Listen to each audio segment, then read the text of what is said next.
மக்களே, இன்றைக்கி நம்ம வீட்டில் என்ன சாப்பாடுன்னு பார்த்தீங்கன்னா, வழக்கம் போல் சாதம் தாங்க வடிச்சிருக்கேன். அது ஏன் சாதத்தில் மஞ்சளாக பார்த்தீங்கன்னா, அந்த குழம்பு கரண்டியே ஞாபகம் இல்லாமல் அதில் வச்சு சாதம் அள்ளிட்டேன். அதனால் சாதம் மஞ்சளாக இருக்குது.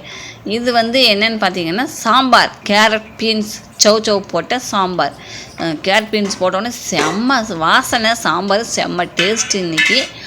அதுக்கப்புறம் தொட்டுக்கிறதுக்கு முட்டை ஆம்லேட்டுங்க. காலையில் என்ன சாப்பாடு பார்த்தீங்கன்னா இட்லி தான்.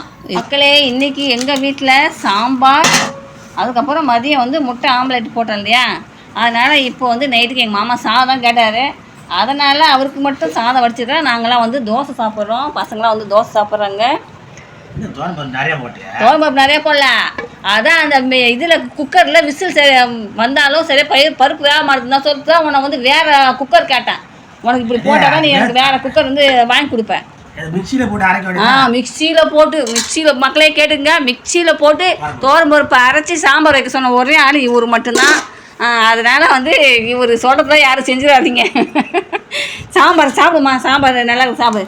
இது இப்போ தொட்டுக்க அப்போ அதுக்கு தான் சொன்னேன், பருப்பு சரியாக ஆக மாட்டேதுமாம்மா, தண்ணி எல்லாம் வெளியே போகுது, எனக்கு வேறு அது குக்கர் வாங்கி கொடுமாம்மா, நான் அதுக்கு தான் சொன்னேன். சரி, இட்லி குண்டானில் செய்ய முடியாது? இட்லி குண்டானில் செய்யலாம், சட்டியில் செய்யலாம், அதுக்கப்புறம் பானையில் செய்யலாம். எல்லாத்தையும் பயிரை வேக வச்சு குழம்பு வைக்கலாம். குக்கரில் மட்டும்தான் செய்ய முடியாது. பருப்பு குக்கரில் மட்டும் தான் வேக வைக்க முடியாது.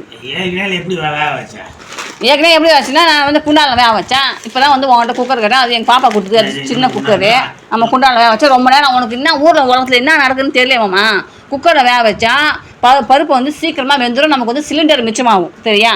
குண்டானில் வேக வச்சோம்னா அது ரொம்ப நேரம் வேகும், சிலிண்டர் நமக்கு வேஸ்ட் ஆகும். அதுக்கு தான் எல்லாம் குக்கரில் செய்கிறது. மின்னடுப்பில் நான் என்ன சொல்கிறேன்னா, குக்கருக்கும் குண்டானுக்கு தான் வித்தியாசம் சொல்லியிருக்கிறேன். நான் மின்னடுப்புக்கும் சிலிண்டருக்கும் நான் வித்தியாசம் இது பண்ண சொல்லேன். சிலிண்டர் மின்னடுப்பில் வச்சா மட்டும் கரண்ட் பில் அதிகமாகும். அதை ரொம்ப நேரம் வெந்ததுன்னா குயிக்காக அதில் கிணண்டில் வச்சா கொஞ்சம் குயிக்காக ஆகிடுமா. எல்லாம் கூப்பிட்ட சூடு ஏறினா தான் அது செய்யும் வேலையை. சரியா? சாப்பிடு. இப்போ தொட்டுக்க என்னென்னா முறுக்கு வாங்கியிருக்காரு. இந்தா, நீ வாங்க முறுக்கு நீயே கொட்டி சாப்பிடு. மாமா சாப்பிடு மாமா. நீ சொல்கிறதே இந்த பக்கம் ஓட்ட போட்டுக்கிற மாதிரி. மக்களே, இன்றைக்கி எங்கள் வீட்டில் சாம்பார், முட்டை ஆம்லேட் மதியம். இப்போ நாங்களாம் தோசை சாப்பிட்றோம். இவர் சாதமும் இதுவும் சாப்பிட்றாரு. நீங்கள் என்ன சாப்பிட்டீங்கன்னு சொல்லிட்டு மறக்காமல் கமெண்ட்ஸ் பண்ணுங்கள்.